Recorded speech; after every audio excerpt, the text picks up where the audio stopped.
Gebrakan demi gebrakan terus datang dari timnas Indonesia sejak awal tahun. Usai mendapatkan pelatih baru Patrick Kluivert, skuad Garuda kini punya wajah baru. Timnas akan mengenakan jersey baru pada saat laga lanjutan kualifikasi Piala Dunia 2026 zona Asia pada Maret 2025 mendatang. Bagaimanakah wajah baru jersey timnas Indonesia yang mendapat respons positif dari masyarakat Indonesia?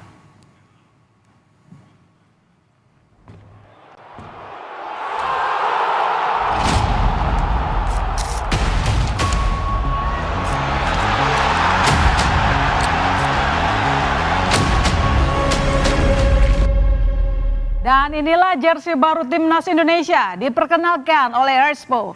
Jersey baru ini dominasi warna merah di bagian baju dan putih di bagian celana. Pada baju, warna merah diberi kombinasi garis putih pada bagian depan dan belakang. Perbedaan paling terlihat dari desain jersey sebelumnya adalah penambahan kerah pada seragam. Ini adalah jersey utama saudara. Sementara jersey kedua masih belum dirilis oleh Erspo. Apparel Erspo memilih sejumlah pemain diaspora menjadi model dalam rilis jersey kali ini. Ada Ragnar Oratmangun, Tom Haye, Calvin Verdong, Mads Hilgers, Sandy Walsh, dan Shane Patainama yang mengenakan seragam utama tim Garuda dengan dominasi warna merah. Dari gaya saat foto jersey, sepertinya para pemain timnas cocok juga ya jadi model. Jersey timnas Indonesia terbaru mengangkat tema Indonesia Pusaka. Terdapat sejumlah elemen utama yang ditonjolkan yakni gunung, bunga Edelweiss, dan lambang Garuda. Bunga Edelweiss menjadi representasi kekayaan alam dan Garuda sebagai lambang negara. Ornamen gunung, bunga Edelweiss, dan Garuda itu menjadi detail yang ditambahkan di desain jersey teranyar timnas Indonesia. Erspo juga ingin menunjukkan kesan classy dan elegan dalam huruf dan angka yang dipakai di jersey baru skuad Garuda ini. Lekukan tajam pada ujung karakter yang dibuat menyerupai paruh Garuda atau lekukan di beberapa karakter yang terinspirasi sayap dan jambul Garuda menunjukkan bahwa typeface ini tidak hanya fungsional namun juga penuh makna visual yang tersirat di dalamnya. Selain desain yang baru, ternyata terpasang juga lambang timnas yang baru. Lambang timnas yang baru berbeda dengan yang terpasang di jersey sebelumnya. Logo timnas kali ini menggunakan latar bentuk perisai dengan tetap mempertahankan Garuda Pancasila. Desain anyar jersey timnas ini mendapat sambutan positif tak hanya dari masyarakat Indonesia. Para pemain yang menjadi model dalam rilis jersey ini juga sangat terkesan dengan desain yang baru. Para pemain mengatakan jersey baru timnas terlihat lebih indah daripada yang sebelumnya. Mereka antusias dan tak sabar untuk segera mengenakan jersey baru ini saat membela Garuda. No. I have one word. Okay. Proud. Okay. Even better than the one before. So which one do you like the most? Like white football shoes. It fits well, I think, with my Alright. shoes. Can't wait. Nice. It's beautiful. So I think it's time to put it on. The red one or the white one? Yeah, I think the white one is really nice, but for me, the home jersey, the red, Okay. is always the most beautiful. More than just the jersey. 3, 2, 1, go! Indonesia! Alright. Are you already filming now? Give me 3 words about the new jersey. Nice. Alright. Good looking, but it's 2 words. Okay, 2 words. And proud. And proud. Okay, thank you so much. Thank you. Ya, seperti yang saya katakan tadi, saudara, 6 pemain yang menjadi model jersey ini terlihat seperti bukan pemain sepak bola. Dari video behind the scene, para pemain beraksi seperti model pada umumnya. Tak ada kecanggungan pada diri mereka. Pemotretan pemain timnas mengenakan jersey terbaru dilakukan di Olympic Stadion Amsterdam, Belanda. Pemilihan lokasi ini bukan tanpa alasan. Olympic Stadion Amsterdam ini memiliki kaitan historis dengan sepak bola Indonesia. Ternyata skuad tim sepak bola Indonesia sebelum kemerdekaan yang dulu masih bernama Hindia Belanda pernah bertanding menghadapi timnas Belanda pada tahun 1938. Penampilan baru bisa menambah semangat skuad Garuda menghadapi laga melawan Australia dan Bahrain yang hanya tersisa sekitar 2 bulan lagi. Namun lebih dari itu, taktik dan strategi sudah harus mulai disiapkan. Asisten pelatih Alex Pastoor sudah mulai bekerja.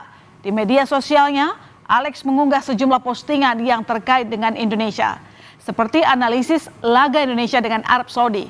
Tak hanya menganalisis laga Indonesia dengan Arab Saudi, Alex Pastoor juga sempat mempelajari terkait Indonesia. Pekerjaan Alex Pastoor sudah dimulai. Sebelumnya dia melakukan analisis pertandingan Indonesia dengan Arab Saudi. Kini Alex Pastoor menonton langsung aksi gelandang timnas Indonesia Tom Haye saat Almere City bermain menghadapi Heracles Almelo. Setelah memantau langsung, Alex juga sempat foto bersama dengan Tom Haye.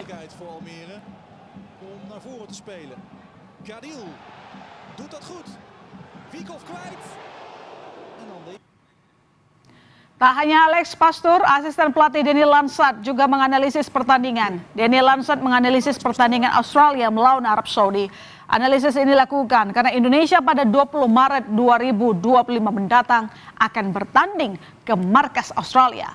Meski belum berkumpul bersama pemain untuk menggelar latihan perdana, pekerjaan dua asisten pelatih Patrick Kluivert ini sudah dimulai.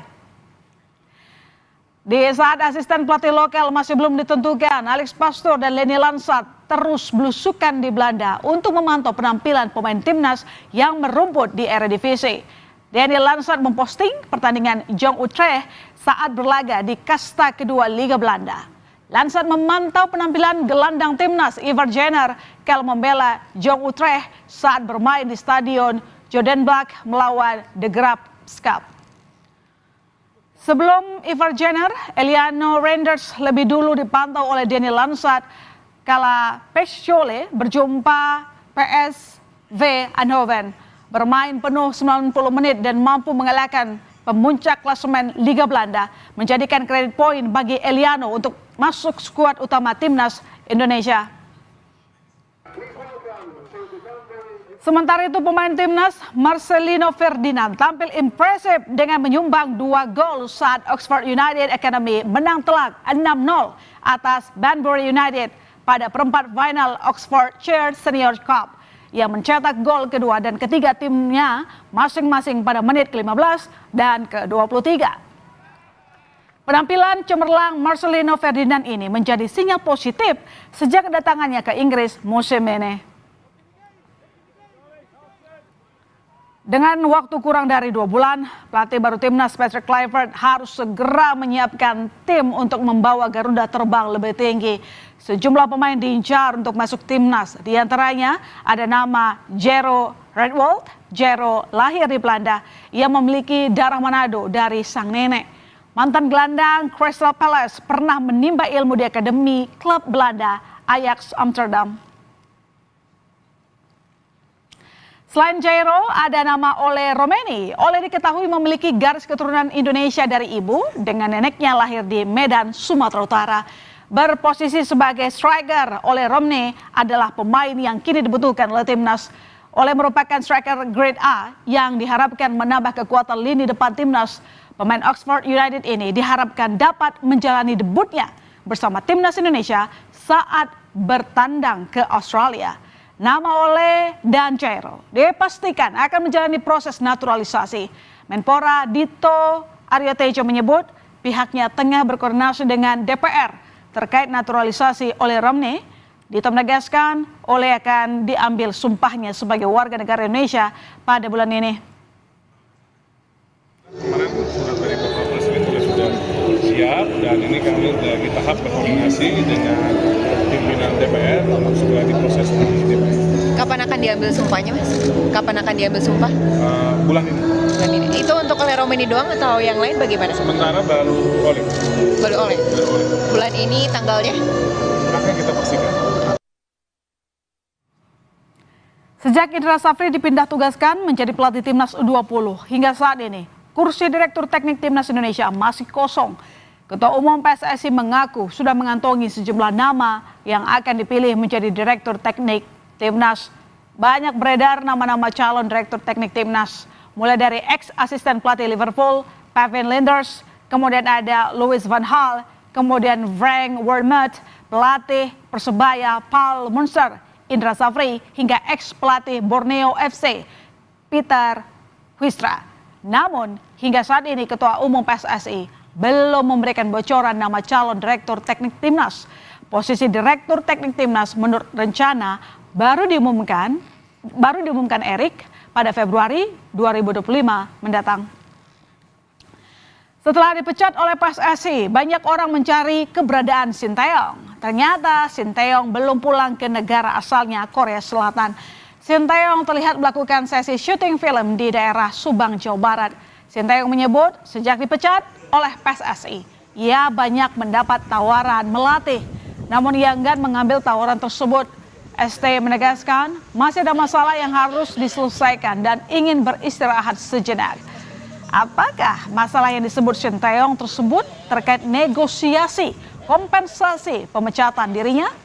PSSI menanggapi ada beberapa klausul dalam kontrak yang belum dipenuhi STY. STY sendiri menurut rencana baru akan kembali ke Korea Selatan pada 26 Januari 2025. 제안은 상당히 많이 받고 있고 그렇지만 아직 뭐 해결해야 될 문제도 있고 해서 당분간은 쉬면서 생각도 좀 더 해봐야 될 것 같다 그런 생각 갖고 있다. Sinteyong digandeng Menteri Koordinator Bidang Pangan Zulkifli Hasan untuk pembinaan usia dini.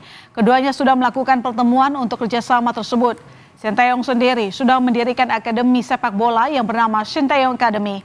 Akademi Sinteyong ini berada di daerah Jakarta Selatan dan Jakarta Pusat. Sinteyong selama ini memang selalu menekankan pentingnya pembinaan usia muda.